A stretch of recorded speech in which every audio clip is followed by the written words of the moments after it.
Hola Charis, estamos aquí en Unión Más, estamos aquí en el Pro Cycling Manager 26 y con en el título y vamos a hablar de la victoria de Matthew Brennan en la quinta etapa de la Vuelta a España. Antes de empezar este vídeo, recuerdo que veis el vídeo que sube esta tarde, que básicamente está haciendo esta misma etapa, pero en la serie del Decathlon CMA CGM, donde estamos intentando acabar en el podium con Félix Gal. Una vez dicho esto, con la página de Pro Cycling Stats, pues rápidamente os voy a analizar la etapa, que bueno, como sabéis, era un día de 173 kilómetros 300 metros, desde Falset hasta Roquetas. Estos 173 kilómetros se traducían en 1689 metros nivel positivo, y como estáis viendo en el perfil de Pro Cycling Stats, pues subidas puntuables había solo una de tercera categoría, esta subida que estáis viendo, pero ya veis que en los últimos 60 kilómetros realmente había 3-4 cotas más. En cuanto a un dato curioso, hay que decir que esta etapa, como he comentado, tenía 1689 metros de desnivel positivo, pues 14 etapas de esta edición de la Vuelta a España tienen más metros de desnivel. En cuanto a datos curiosos, hoy cumple 25 años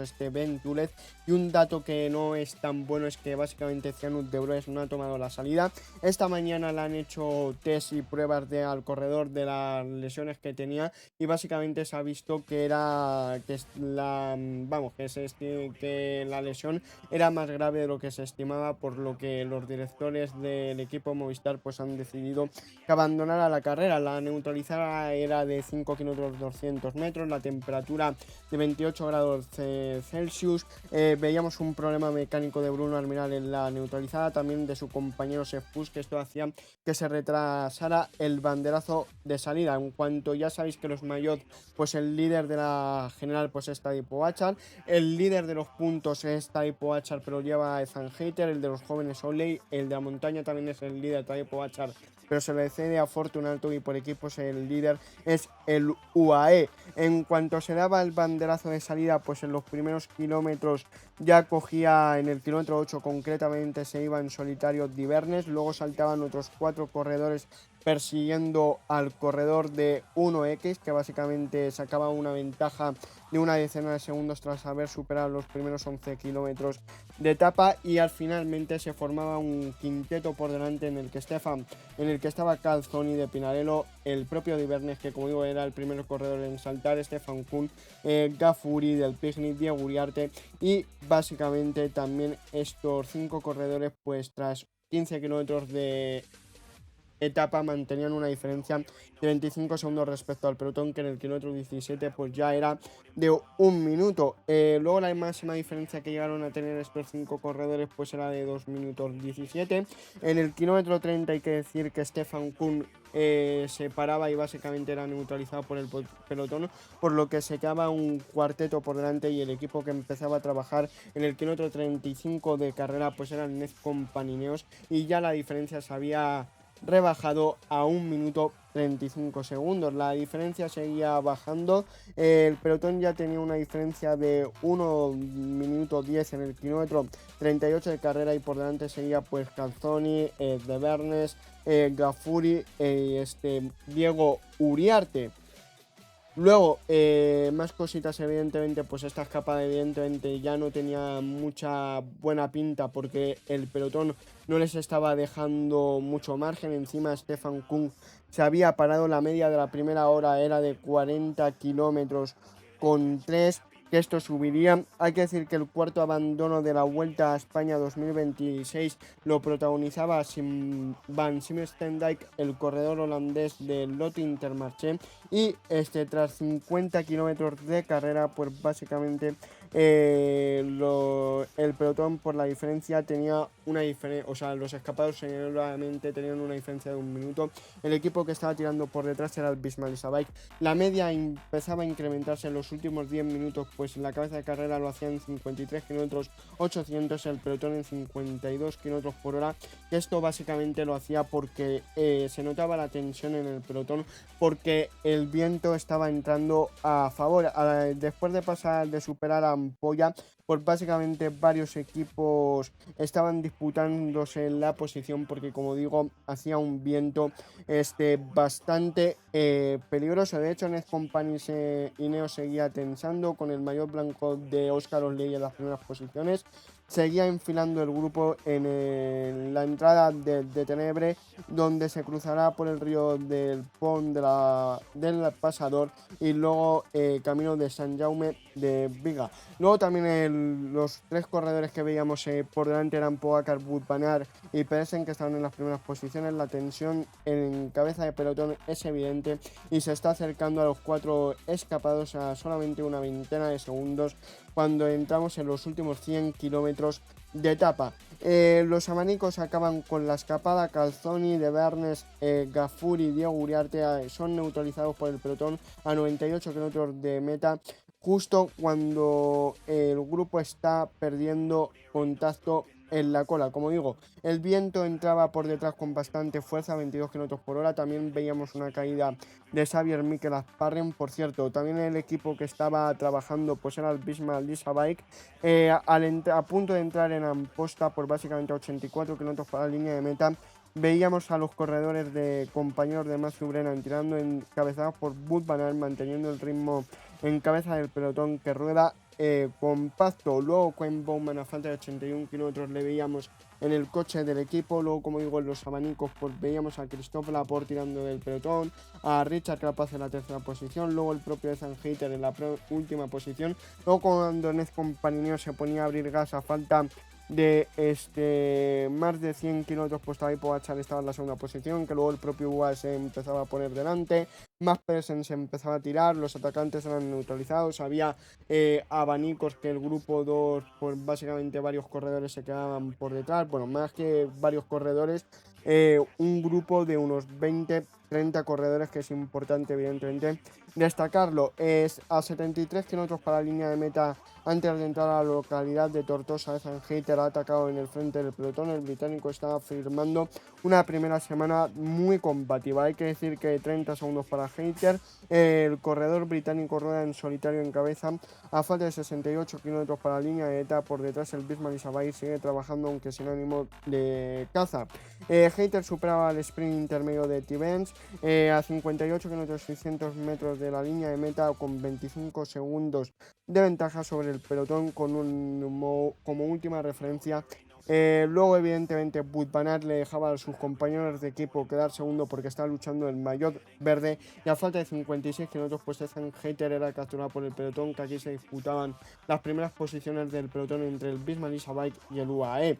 Luego hay que decir que Kevin Vermaeke empezaba a tirar a falta de 55 kilómetros cuando estábamos en el primer repecho, donde se estoy marcando con el ratón del Pro Cycling Manager. Tiraba Kevin Vermaeke, el pelotón se estiraba. Milan Bader le veíamos en el coche del equipo. Joshua Tarling empezaba a tirar a falta de 54 kilómetros. Mientras tanto, a Ethan Hayter le veíamos en la parte trasera del pelotón. Los resultados del sprint de T-Benz pues era el siguiente: primero Ethan Hayter, segundo Wout van Aert, que esto lo habíamos comentado, tercero Bruno Armiral, cuarto Christophe Laporte y quinto Hellen Mosen. En la clasificación virtual por puntos pues líder Tadej Pogačar, segundo Ethan Hayter con 57 puntos. Wout van Aert se colocaba tercero con 42 puntos, teniendo en cuenta los sumados el día de hoy. Christophe Laporte se colocaba cuarto. A falta de 48 kilómetros pues estábamos a 19 kilómetros de los pies del puerto de Pauls, básicamente de la cota puntuable del día, que es la que os estoy marcando aquí en el perfil de Pro Cycling Manager. Cuando empezábamos los primeros repechos, el de Calón empezaba a tirar del pelotón. Luego veíamos un ataque de Andreas Kron a falta de 44 kilómetros para la línea de meta. Veíamos a Ivo Oliveira a falta de 42 kilómetros hablando con el coche del equipo. Kaylan Groves estaba sufriendo a cola de pelotón. Uno de los velocistas puros de referencia en el día de hoy, Kaylan Groves, está acusando el alto ritmo de esta etapa. Veremos si resiste la subida a Pauls. 18 segundos para Andreas Kron, entrando en los últimos 40 kilómetros de etapa. Dentro de poco más de 10 llegará la subida al Alto de Pauls con 18 segundos con Andreas Kron. Luego veíamos como a falta de 38 kilómetros pues había completado el 68% de los metros del nivel previstos para esta etapa.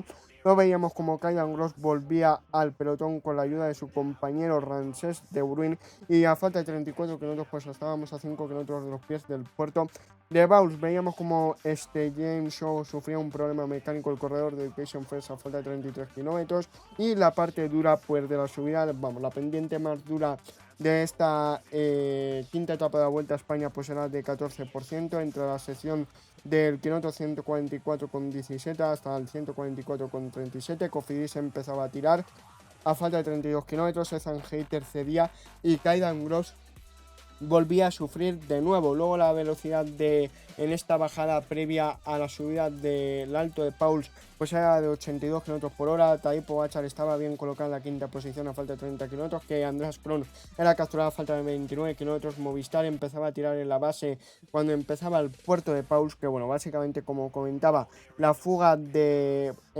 Andreas Kron había finalizado y esta subida de Pauls pues es de 3,5 km con una subida muy estrecha con porcentaje en medios del 7,1%. Veíamos como Tadej Pogačar se colocaba en la primera posición a falta de 28 km, luego empezaba a tirar el Alpecin, Harold Tejada estaba en la segunda posición y luego Pablo Torres volvía a tirar fuerte. Hay que decir que Mads Pedersen se quedaba a las primeras de cambio en este puerto de tercera categoría. También Pablo Castrillo se dejaba caer, seguía tirando el UAE. A falta de 27 km, Beloki, Lars Krab y Martínez se dejaban caer. Luego también lo hacían a falta de 26 km Fortunato, Kruijswijk y Iván Ramiro Sousa. Alrededor de 60 corredores en el pelotón a falta de 26 km. A falta de 25 pues se quedaba Magnus Kort y ya se había completado a falta de 25 km el 91% de los métodos de desnivel. El pelotón ya coronaba Pauls y básicamente al ritmo del equipo UAE, que no se había producido ningún tipo de ataque, que es importante evidentemente indicarlo, porque como digo el ritmo del UAE pues no permitía hacer nada. Los resultados del puerto pues era que Pavel Sivakov pasaba primero, segundo Harold Tejada, aunque el colombiano intentaba adelantar a todos los corredores del UAE, pero la carretera era tan estrecha que al corredor de la Astana no le permitía llegar en primera posición. Jay Vine tercero. Luego volvíamos como a falta de 18 km, Jordi Meus volvía al pelotón, atacaba a Xavier Mikel Asparren, contraatacaba a Wout van Aert a falta de 17 km, los atacantes eran neutralizados. Pavel Sivakov empezaba a tirar del grupo, luego volvía a acelerar Xavier Mikel Asparren a falta de 16 km para la línea de meta. Luego también volvía a atacar el propio Wout van Aert a falta de 15 km para la línea de meta. Luego veíamos como Christophe Laporte llegaba al grupo 2, que estaba el propio corredor francés Xavier Mikel Asparren y Harold Tejada. Más bien Xavier Mikel Asparren con el anterior ataque que comentaba había abierto una pequeña diferencia y luego más tarde se unían Christophe Laporte y Harold Tejada. El premio al más combativo del día se lo lleva Ethan Hayter. Los atacantes eran capturados y el Bisma empezaba a tirar bastante serio con Nordhagen a falta de 10 km para la línea de meta. Luego a 10 km para la línea de meta, como digo, el grupo estaba bastante reducido y el Bisma Lisa Bike era el equipo que ponía el ritmo. A falta de 8 km 300 pues seguía tirando el Bisma Lisa Bike, y el perfil de los últimos 5 km pues hay que saber que era bastante plano, pero la parte final picaba para arriba, que hay que decir que en los últimos 5 km pues había dos curvas. Luego en 4,5 km pues tiraba el Heiko y el Bisma Lisa Bike. A falta de 2 km 900 se ponía a tirar el 1X. Luego veíamos a falta de 2 km 400 metros Wout van Aert estaba en la tercera posición. Luego Julian Bernat empezaba a tirar del pelotón a falta de 2 km. No entendía muy bien por qué, porque Mads Pedersen estaba cedido. A falta de 1,5 km veíamos como Matthew Brennan estaba en la rueda de Christophe Laporte, mientras tanto Wout van Aert a la rueda de un corredor de 1X. Wout van Aert empezaba a tirar, Christophe Laporte hacía el lanzamiento a Matthew Brennan. Matthew Brennan lanzaba el sprint a falta de 200 metros. Matthew Brennan ganaba su segunda victoria en esta edición de la Vuelta a España, que básicamente solo han ganado dos corredores, el propio Tadej Pogačar y también Matthew Brennan. Segundo llegaba Jordi Meus y tercero Albanese. Y bueno, vamos a repasar cómo quedan las diferentes clasificaciones de esta quinta etapa. El top 10 de la etapa es líder, bueno, la victoria para Matthew Brennan, como comentaba, segundo Jordi Meus, tercero Albanese, cuarto Romele, quinto Laurens, sexto Aular, séptimo Laporte, octavo Dainese, noveno Brito Braith y décimo David González. En la general no hemos visto ningún cambio. Líder Tadej Pogačar, segundo Primo Roglic, tercero Enric Mas, cuarto Sepp Kuss, quinto Olley, sexto Carapaz, séptimo Félix Gall, octavo Skelmose, noveno Jarno Vidar, décimo Jay Vine. Luego por puntos líder Tadej Pogačar, ya veis que segundo Matthew Brennan después de la segunda victoria, tercero Ethan Hayter. Luego la montaña, primero Tadej Pogačar, segundo Fortunato, tercero Koen Bowman. Por jóvenes, primero Olley, segundo Vidar, tercero De Bruyne, y por equipos primero UAE, segundo Decathlon, tercero el Bismarck. Una vez dicho esto, vamos a intentar replicar la victoria de Matthew Brennan aquí en el videojuego. Comenzamos cuando quedan más de 50 km para acabar esta quinta etapa aquí en formato clásica, como lo estamos corriendo en el Pro Cycling Manager 26. Y bueno, vamos a preparar el treno básicamente por el que tenga menos llano a por el que tenga más, aunque ya veis que Wout van Aert y Ben Tulet van bastante retrasados. En primer lugar vamos a poner Steven Kruijswijk. Bueno, en primer lugar yo creo que vamos a poner a Sepp Kuss. No, primero a lo mejor deberíamos poner a Nordhagen, pero está repartiendo el agua, así que vamos a preparar en su lugar a Sefkus. Después de Sefkus vamos a poner a Steven Kruijswijk. Bueno, realmente lo deberíamos poner al revés. Primero el corredor holandés y después el corredor estadounidense, que no sé hablar. Ahora sí, ya veis que está tirando el equipo de Jordi Meus. Aquí en el videojuego hay 4 escapados. Vale, luego vamos a ir preparando. Luego va a ir Venture, que está en la parte trasera. Cuidado que Wout van Aert se me queda del grupo y sería bastante fail. Luego vamos a poner evidentemente a Bruno Armiral. Luego vamos a poner a Wout van Aert.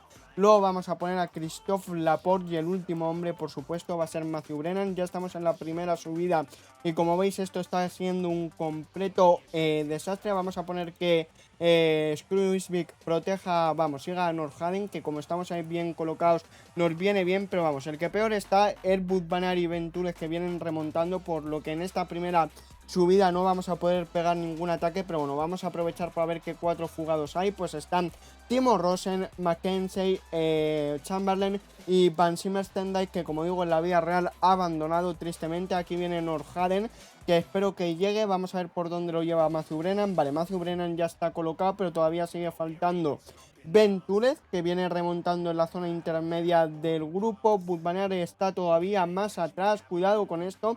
Vale, a ver si podemos ralentizar este grupo, porque vamos, la escapada la tenemos a 1 minuto los 4 corredores. Yo creo que nos lo podemos permitir, tranquilizar un poco el ritmo. Por lo menos Mathieu Brennan, que digamos que es el protagonista, bueno, digamos no es el protagonista de este vídeo, pues está bien colocado. Ya veis que el equipo de Jordi Meus está tirando con el propio Primo Roglic. También el Alpecin está tirando por Kyan Groves, que no ha tenido las piernas, al igual que Mads Pedersen. Vale, aquí que por cierto le tenemos aquí. Vale, Christophe Laporte ya está colocado. Wout van Aert no le queda mucho, que al final con su habilidad pues ha adelantado a Venture. Pero vamos, en la siguiente cota 100%. Es verdad que no les vamos a dejar margen para recuperarse, sobre todo a Venture, pero les tenemos que poner a tirar ya. Ya veis que al Alto de Pauls todavía quedan 14 kilómetros por llegar. Ya donde están en los escapados pues empieza esta subida, que ya veis que la parte final pica bastante para arriba. Vamos a ver dónde lo llevan Mathieu Brennan, no, Wout van Aert y Venture. Falta por integrarse al treno Venture, pero que viene remontando un poquito más atrás. Y aquí ahora en breve, cuando pasemos por este coche que vemos aquí a la izquierda, pues vamos a lanzar un ataque con Nordhagen. Encima en esta parte el corredor noruego lo puede hacer muy bien. Soltamos ahí un ataque que rozamos roza las pendientes casi el 10%. Estamos atacando ahí con Nordhagen. Lo que queremos es hacer en Alto de Pauls, hacer cambios de ritmo, como lo estamos haciendo aquí, básicamente como el UAE, que no ataque a nadie. El que lo ha hecho, por ciento, Wandal, el corredor de Red Bull, Bora Hansgrohe. Por aquí tenemos ya a Mathieu Brennan, que bueno, ya Venture se está colocando en su lugar, pero evidentemente se le ha hecho muchísima bola. ¿Para qué nos vamos a engañar? A ver, que ha sido culpa mía, es evidente, porque le he colocado mal, pero bueno, he tardado más que nada en hacer el treno, pero bueno, para que lo sepáis. Vale, Nordhagen está tirando bastante fuerte. Ahora hay otro tramo que pica para arriba, donde yo creo que Steven Kruijswijk lo puede hacer muy bien. A lo mejor a Venture le debería poner antes que a Sefkus, por el tema de que ha tenido que remontar mucho y ha perdido bastantes fuerzas. Ya veis que este repecho no es tan duro como los anteriores, pero es muy continuado. Ya veis que ataca en la fuga Glibar. También Leonard Kanda está poniendo un ritmo más, así que vamos a acelerar con Nordhagen, puesto que a Steven Kruijswijk pues le voy a usar para hacer el último cambio de ritmo. Cuando lleguemos a este coche negro quito a Nordhagen y vamos a sprintar otra vez con Steven Kruijswijk. Ya veis que Kevin Vermaeke pues está atacando. Vale, nos queda poco para neutralizar a Glibar, pero bueno, ahí el cambio de ritmo de Steven Kruijswijk yo creo que es bastante bueno. Y evidentemente Venture tiene que hacer la primera parte de la subida, aunque ya veis que le va a costar bastante. Cuidado con el -2 de Bruno Armiral. Vale, empieza ya la subida. Vamos a poner ya Venture, vamos a poner a Steven Kruijswijk por detrás de Mathieu Brennan, por si consiguiera aguantar la subida. Evidentemente la parte final se estrecha bastante la carretera, así que hay que estar atento. Lo bueno que de tener a Venture y a Sefkus en este tipo de terreno es que evidentemente son muy buenos. Que hay que decir que aquí también a Venture pues le tenemos que hacer el homenaje por cumplir, porque sea su cumpleaños. Vale. Vamos a apartar ya Venture y vamos a atacar con Sefkus, que yo creo que lo vamos a poder hacer, aunque ahora mismo atacamos en la parte menos dura. Cuidado que nos sigue Tadej Pogačar, Magnus Cort Nielsen, que la vía real también ha cedido, pero nuestro treno no, se va en solitario. Seth Kuss, pero ya veis que Bruno Armiral, Wout van Aert y Matthew Brennan se han quedado un poco atrás. Va tanto Tadej Pogačar como Richard Carapaz, que bueno, este tren no me gusta, este grupo de 7 corredores, porque evidentemente seríamos más rápidos tanto con Matthew Brennan, Christophe Laporte y Wout van Aert, aunque ya veis que el ritmo es bastante rápido. Cuidado que nos volvemos a unir. Aquí hay una pequeña bajada y luego vuelve a picar para arriba. Ya veis que la bajada pues es bastante para dar a los pedales. Vale, bueno, vamos a poner a Ventures que vaya por aquí. Si Steven Kruijswijk puede ir a por agua, bien. Ya veis que el Red Bull Bora está bastante bien colocado con Fisher Black y Gianni Vermette. También el líder Trek, bueno, ahora ataca el Red Bull con Wandal y Turnerley. Y esta parte picaba un poquito para arriba, donde está haciendo el trabajo Chef Push. 170 corredores aquí. Faltan 14 kilómetros para llegar a Roquetas y vamos a ver que aquí Jordi Meus también aguanta y Magnus Cornelsen, por ejemplo, no se ha quedado. Vemos a Legnesud por la derecha, viene el treno del líder Trek que está liderando ahora mismo Tibonet, después Mosca y después Mads Pedersen. Vamos a tomarnos el gel ya con Chef Push, nos haría falta que Kruijswijk nos diera el agua. Vale, vamos a poner ya a Bruno Armiral, que este ataque que ha producido Legnesud pues la ha eliminado. Cuidado que ha atacado un buen galgo para este terreno, ha atacado a Stefan Kuhn, le sigue Tadej Pogačar, Joshua Tarling y Magnus Cornelsen. Joshua Tarling que le da continuidad y cuidado con esto porque quedan 8 kilómetros para la línea de meta. Tira Bruno Armiral a un nivel de esfuerzo muy alto, pero cuidado con este final en Roquetas. Vamos a darle el gel ya al corredor francés. Nos han sacado una brecha de 40 segundos. Cuidado que podemos tener ganador. Ya veis que Joshua Tarling está con Magnus Cornelsen. El corredor británico del Nez Companineo se está tirando de una manera brutal. Vamos a apartar ya a Bruno Armiral. Cuidado que el tren se va a ir a la mierda porque me he confundido. Bueno, yo creo que lo hemos podido recuperar, pero de aquella manera con Wout van Aert. Vamos con Christophe Laporte, Matthew Brennan. Vamos a ver si podemos recuperar posiciones. Parece que en el grupo delantero hay parón, pero ataca también Iván Romeo. Vamos a ir lanzando el sprint con Wout van Aert. También vamos a hacer lo propio con Christophe Laporte, con Matthew Brennan. Yo creo que vamos a llegar tarde y va a ganar Jordi Meus. Sí, Jordi Meus va a ganar en la vida real. Bueno, ha quedado segundo, así que no está tan mal. Finalmente con Christophe Laporte hemos llegado quintos, luego con Matthew Brennan 12º. Aquí no hemos podido replicar la victoria de Matthew Brennan, pero bueno, ha estado bastante cerca. Yo creo que lo que nos ha fallado pues básicamente ha sido la colocación lamentable, sobre todo en la parte final, porque nos ha descolocado el ataque que ha hecho Stefan Kuhn, Tadej Pogačar, Joshua Tarling, sobre todo ha puesto el corredor británico un ritmo increíble. Y bueno, vamos a ver en lo más alto del podium aquí, bueno, me lo he saltado de Roquetas, a Jordi Meus, que bueno, en la vida real ha quedado segundo, así que es un resultado realista. Si os ha gustado el vídeo, dadle un like, si no un dislike, espero veros en el siguiente vídeo directo. Adiós.